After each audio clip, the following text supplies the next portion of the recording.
my podcast on real relationships. My name is Sophie Passon, and I am a relationship expert, international speaker, and best-selling author of a book, Your Other Half. I decided to start this podcast because, in my opinion, relationships are currently not being portrayed as what they really are. Whether you're watching the news, on social media, or on TV, the perception given to people is wrong. And my aim is to talk about what happens in the real world, talk about real stories, and listen to what real people think, do, and go through, as opposed to creating expectation of something that does not actually exist.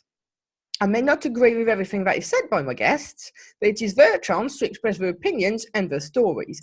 And today we are going to talk about something a bit different. We are going to talk about matchmaking. And with us, we've got Holly McKusker, from Florida in the United States. Hi, Holly. Hi, Sophie. Thanks for having me. No worries. Thank you for being my guest. So can you tell us a little bit about yourself, please? Sure. Well, while I do live in Florida now, I grew up in the Northeast in the Boston area, came to college down here, and then eventually moved down here about 15 years ago. And so you're a matchmaker. So can you tell us a little bit more about what you do?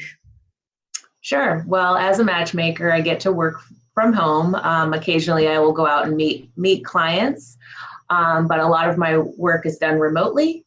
And through video conference, I meet my clients and we discuss preferences, what they're looking for, and then it's my job to screen and match them up on dates, curate their dates, and coach them through the process. Okay. And so what would you say were the benefits of using a matchmaker as opposed to all the other alternatives like online dating or that sort of stuff? Well, a lot of people find being online and being on a number of dating sites to be time consuming. There are a lot of hassles that go with it.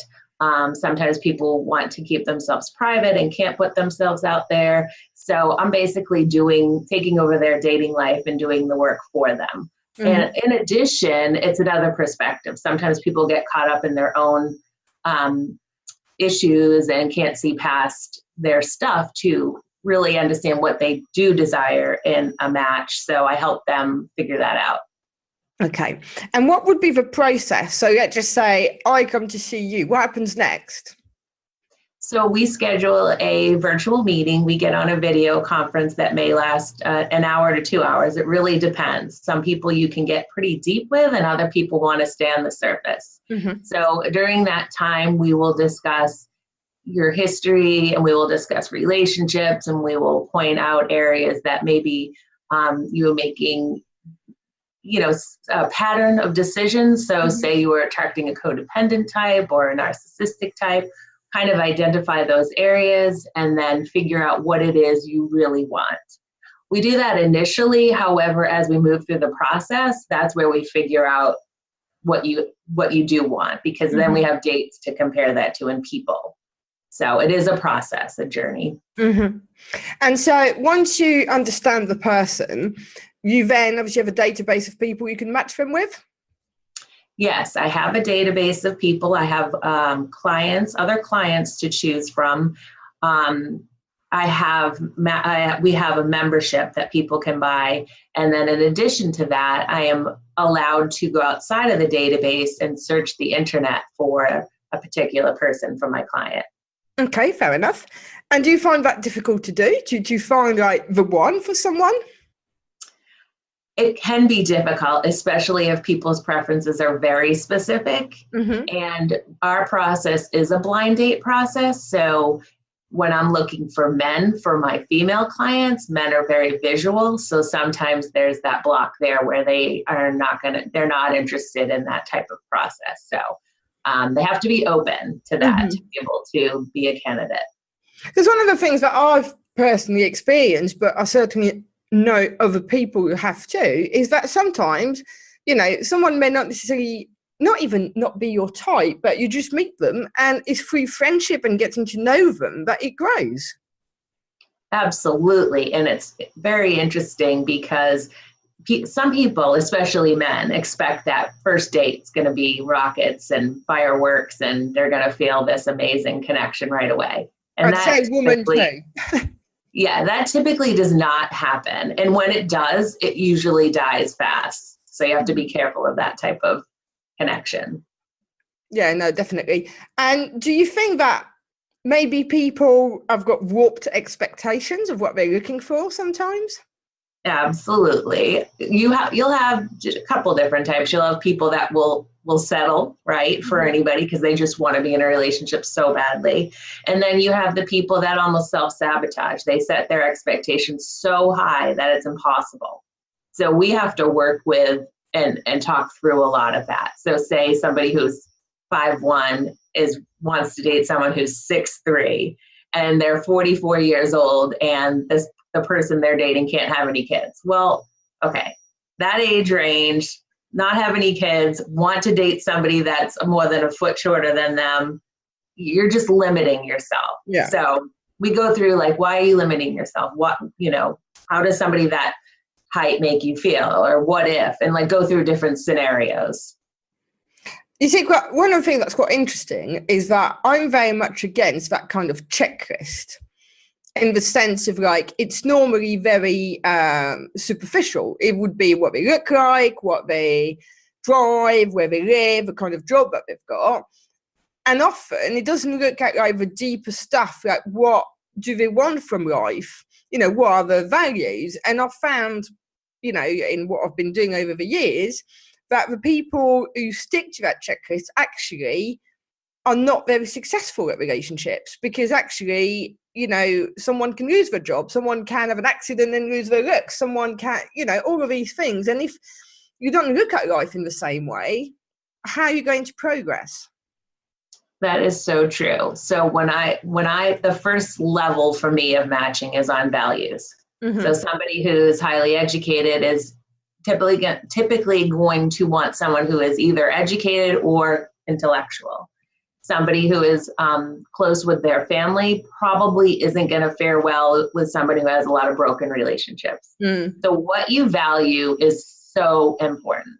And people don't think about that initially. They think about what you said, the superficial things. Mm. And those are not lasting. Absolutely not.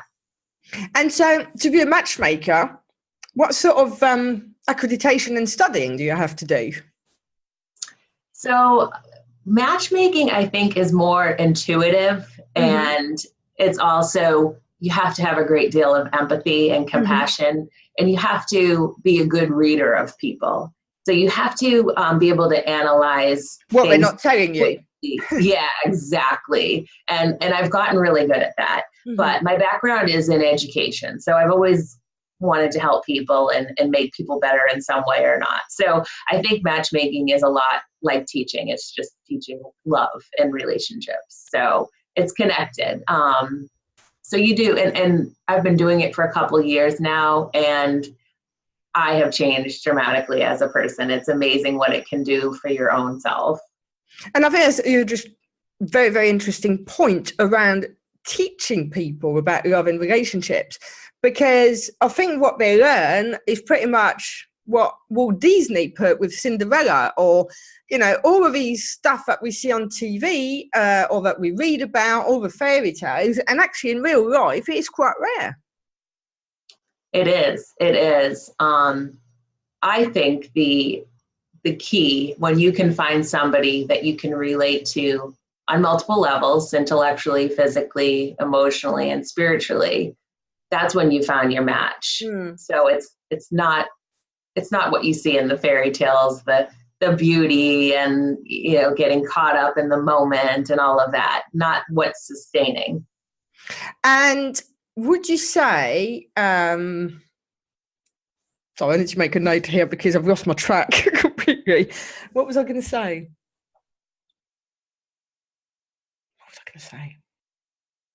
Fairy tales. It was there. Sorry, I have to go back to that one. But I had a really good question. Right, so 9:21 to 9:42. So what would you say is the number one problem for single people at the moment? I think the number one problem is too many options. Okay. You can just keep on swiping. And if you find something you may not like about somebody, you just disregard them. You might be talking to 5 or 10 people at a time, and you're picking what you think is best for you. And so many options, and people etiquette is just terrible, right? So you might be caught up in a conversation with somebody and then they drop you and you never know why. So I think it's about, there's always somebody else. Like if this person isn't perfect, I can swipe again. And I think the other thing as well is the sense of rejection, as you're saying, without actually knowing why, becomes quite high. I mean, I remember some years ago, absolutely years ago, I joined Match, and it was like 10 o'clock at night sort of thing, on a Wednesday evening or something in January. So the typical, single person looking for someone. And I started talking to this chap, and he actually gave me quite a lot of personal information. So if I wanted to, within 10 minutes, I could have found him the next day, because he told me where he worked. And it wasn't a large town or anything, and it was something very specific. Anyway, because obviously the way Match works, you don't have your picture coming up straight away. They've got to approve it, and I didn't have a photo. So he said to me, oh, you don't have a photo? I said, well, no, because I've literally joined 10 minutes ago. You're the first person I'm talking to. But as soon as he comes through, I'll let you know. So anyway, another 5 minutes go by, and I get an email saying your photo's been approved. So I type to him, my photo's been approved. Okay, I go and have a look. 10 minutes, 20 minutes, 30 minutes, no reply. So I thought, okay, that's fair enough. So I went to send him a message saying, okay, it was probably not your type, but, good luck in your search. Send. And then I get this pop-up saying, sorry, you cannot email this person. You have been blocked. Well, just on my picture, but you didn't like, I've been blocked, Oh. And I think this is the thing, people become all of a sudden, don't want you, block you. Where, you've done nothing wrong. You're just not to your taste. That's it. People can be so rude, and they just, it's sad to see human nature and how that whole block thing. I don't want to deal with you, so I'm just going to block you. I don't want to give you an explanation, so I'm just going to block. I mean, yeah, that's a huge problem. And I think the other thing as well is then if you do give them an explanation, and then actually they come back to you and they argue it back with you. That is true. That is true. I've had that too, where I try to be honest with people and say, I'm sorry, but this isn't going to be a good match for me or whatever. And then, yes, you get reamed right back. So yeah, damned if you do, damned if you don't sometimes. At the same time, one of the things that not just me, but my clients have found is how, you get a message, the first message, and you get the really boring stuff like, hi. Right, if someone just says hi, that shows absolutely no effort, doesn't it? Exactly. But then you get the stuff that's like, if you were a superhero, what would be your power? Well, if you're this, and you're like random questions, they're like, oh, this is too complicated. I don't know. I don't want to think about it. And then, you can invest so much time in somebody, and then you don't even meet in real life. That's right. It's time consuming. There's no chemistry. Yep. Yeah, so it's interesting because in my own dating life, sometimes I think I'd like to get to know somebody enough to see if they're worthy of a date. However, you can really get to know them and go on that date, and there's no chemistry there. So then you've spent quite a bit of time wasted, in a sense. Yeah. And do you sometimes get people as well, because you can see them and actually spot them a mile online, person that's just been in a relationship and actually they're coming to you far too quickly and they're not ready at all? Oh, absolutely. And I would say that's men more than women. Oh, that's interesting, because I've seen quite a few women actually. I think men who have been married and then find themselves divorced often are ready, like very quickly, to get back into a relationship because that's what they're comfortable with. I mean, it definitely happens with women too. I think it kind of goes back to that codependency thing of that need. Yeah, I think one of the things I've seen, with men, it seems to be the ones that, want to move on very quickly. They've normally gone from home to a long relationship and basically they don't know how to be by themselves at all. And actually women in exactly the same way, they want to be rescued to a degree. Yep, very true. And, you know, it really is, as you know, the worst thing you can do to jump from one relationship to the next without looking over what happened, you know, taking ownership where you can, figuring out what it is you need. And I think that takes a lot of time. And grieving. You've got to grieve what was. And I think a lot of the things that people don't do is that they just blame the other person for, especially if they left, you know, for everything that went wrong. But even if actually they leave, it's still the other person's fault, as opposed to looking at it on, okay, what could I have done differently on both counts, you know, and could I have seen the signs as well that something was wrong? There's a lot of victim mentality going on. And to me, that's a very big red flag. That type of person is difficult to match. I would stay away from that type of person to match up with a client, because I know they're going to go on that date and they're going to talk about their ex and they're going to bash their ex. And there's just really nothing worse than that on a first date. No, completely. And do you also get people that just like, they don't meet anybody, so they just don't meet anybody, and you can't necessarily fathom out why? It's not necessarily that they're too fussy, or they just don't meet anybody. Do you get those? Yeah. Do you mean physically meet them, or that they just won't settle for anybody? Both. Okay. So I think the ones that want to have the pen pal relationship, there's probably something going on, such as they're married. There are a lot of married people online. That's unfortunate. In terms of, or they don't look anything like their profile. So in meeting, they're afraid to present who they really are. In terms of the people who have high expectations, and yes, it often comes down to insecurity, right? So they're looking for something in somebody else that they really don't have or feel good about in their own self. So it's not as if this person is so wonderful that nobody can meet their expectations. It's really, they still need to do the work on themselves. And do you find that difficult for them to accept? Very difficult. Yes. You have to kind of go about it with kid gloves, right? Because that type of person is not so much open to constructive feedback.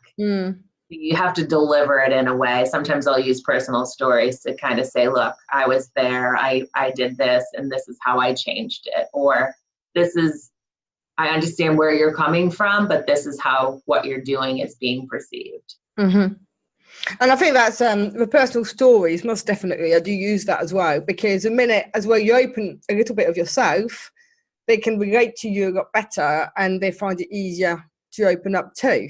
Yes, absolutely. And do you get those that are just too keen?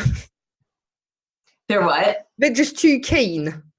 Everybody is the soulmate, the person they've been waiting for all their life. Yes, I do. And so I've had both male and female clients like that, but one male in particular I can think of, you know, he was full force right after date one. There was just, I'd coach him, say, you can't talk about the future after date one. You can't talk about what you're going to buy them for Christmas. Like, it's only one date. You're going to scare them away. So he was really hopeful and he wanted each date to be the one, but you can't move at that pace unless someone else is in the same boat with you, and that's highly unlikely. Yes. Yeah, I mean, and it must be quite, obviously, because for you, because they're paying you to find someone and stuff, they must put so much, I'm not going to say pressure, but do they put pressure on you? It's a lot of pressure. Of course, the win situations are the ones that call you and they've just moved in together, or they're engaged, or we're celebrating a year. I mean, those are wonderful. But when you have things don't work out, or somebody gets hurt, or they've been, the worst to me is somebody being rejected on a date. I try to avoid that at all costs. I try to think about that. I'm not going to have a very unbalanced match where, even though this might be everything the female is asking for, I know that type of man is going to reject her. So I avoid doing that. Fair enough. And do you find, because that's something I see quite a lot now, and it is not just, it was more in younger people, but I'd say starting to, you know, get through the ages, shall we say, where actually people are so used to, as you say, going left or right and doing online dating, that they're not at all open to opportunities outside of that. They could walk past the right person a million times and not know, because they're just not open to it. It's very true. And I think a lot of people that do the online feel more comfortable behind a screen. Yes. So ask a lot of them, they're not willing to walk up to somebody. However, they'll be very bold in their words to you. Oh yeah. Say things they would never do. I mean, let's face it, people are sending inappropriate pictures and saying things way too soon, but would they go up to somebody in public and do that? No. No.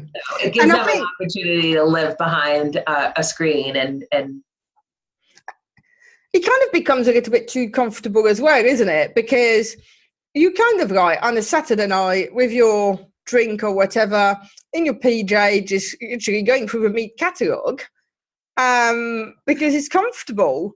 But actually going out there, as you say, becomes like, oh, well, that's scary out there. I feel quite safe here. And then you're asking me to go out there, and it's just too bad.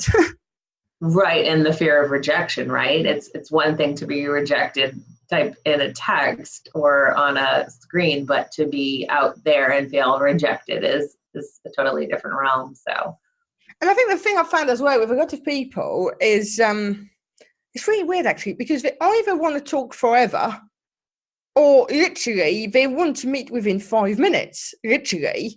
And I often say, you know, but if you don't have anything in common, if you don't have that little bit of a conversation, and I'm not saying for 4 months or whatever, but I think a few days to a week is probably good, because if you run out of things to say after that, then, you know, you've got a good chance you're not going to have anything to say when you meet them.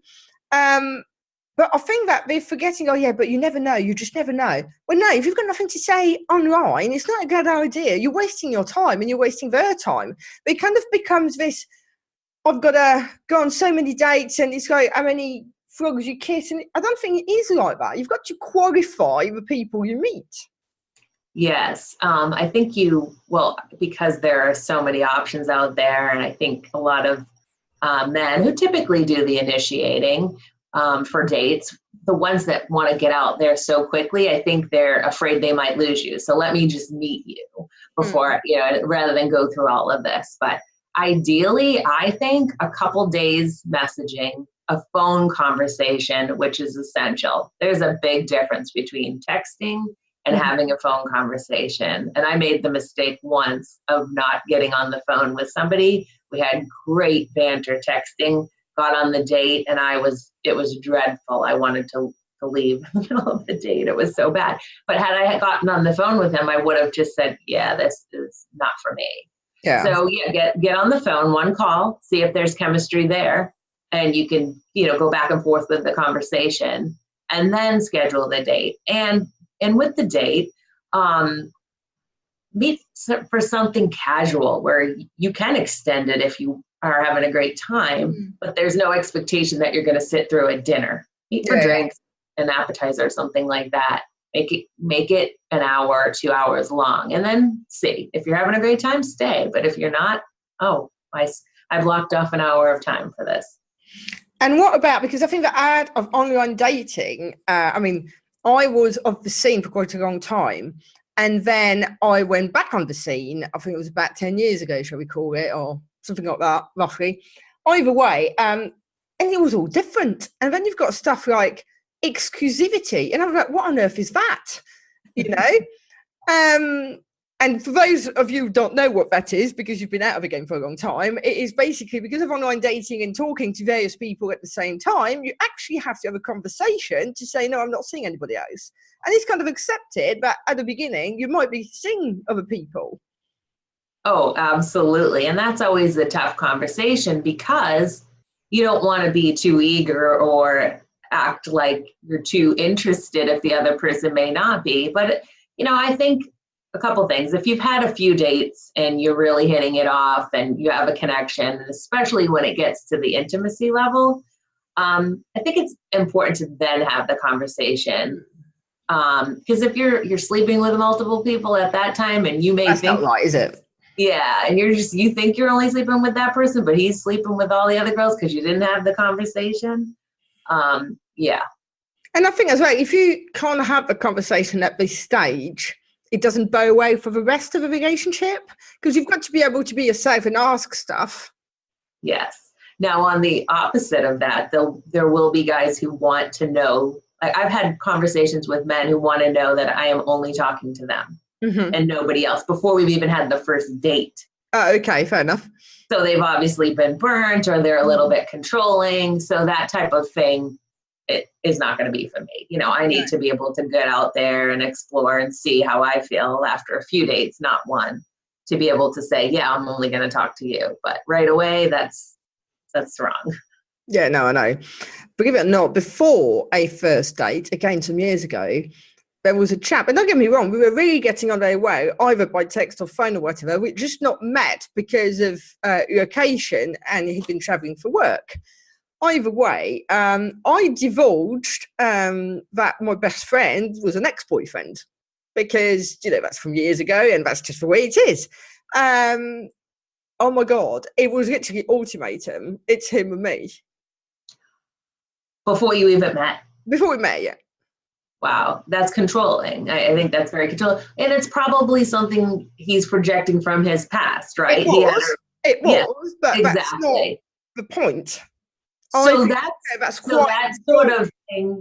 sort of thing is understandable after you're in a relationship to have that discussion, but I would not say before to make that choice before you've even met. No, I agree with that. And also I found that a lot of people, single people, are looking for someone to actually complete them and bring them what they're lacking. I personally believe that actually you have to take responsibility for your own life, and a partner should add to your life, but that essentially you should be happy single, as opposed to waiting for someone to give you everything that you can't give yourself. And I sometimes find that, well, actually, no, in both sexes, but one person would be like, oh, I want someone who's got a really nice house and a good job and this and that, but they live at home in a spare bedroom and they don't necessarily have a good job themselves. And it's like, but then if I read your online profile, it's extremely demanding, and actually the kind of person that you want, you're literally repelling. Oh, absolutely. I mean, if you're looking for somebody complete and you're not complete yourself, it's not going to work. You have to, and that's why doing the work in between the relationships and recognizing, well, where did I go wrong here and what do I need to do? Doing the work and making sure that you have what you need. I mean, look at all the relationships that fail and people are devastated and they don't know how to move on. Well, if you were complete and you had, a good job and could support yourself, and that wouldn't be, the breakups wouldn't be as devastating, because in the end, the only person you can trust is yourself, and the only person you really have is yourself. So if you're counting on somebody else to bring you all these things in your life, you're not in a good place. Happen, is it? No. So we're getting to the end of our time, believe it or not. So all I'd like to ask you to wrap it up is, if someone was thinking about matchmaking but a little bit unsure, what would you say to them? I think matchmaking is a great way to learn more about yourself, to figure out what it is, especially if you're not having great luck out there, to figure out why and to figure out how to change that. So it's not just about setting up a date for you. It's about exploring who you are and what you actually desire in a match for the rest of your life. Fair enough. I think that just sums it up very, very nicely. Thank you very much. So, thank you for being my guest today. Thank you. And for everybody else, if you've enjoyed the show, then please subscribe, leave us a review, but more importantly, come back for the next episode. Thank you.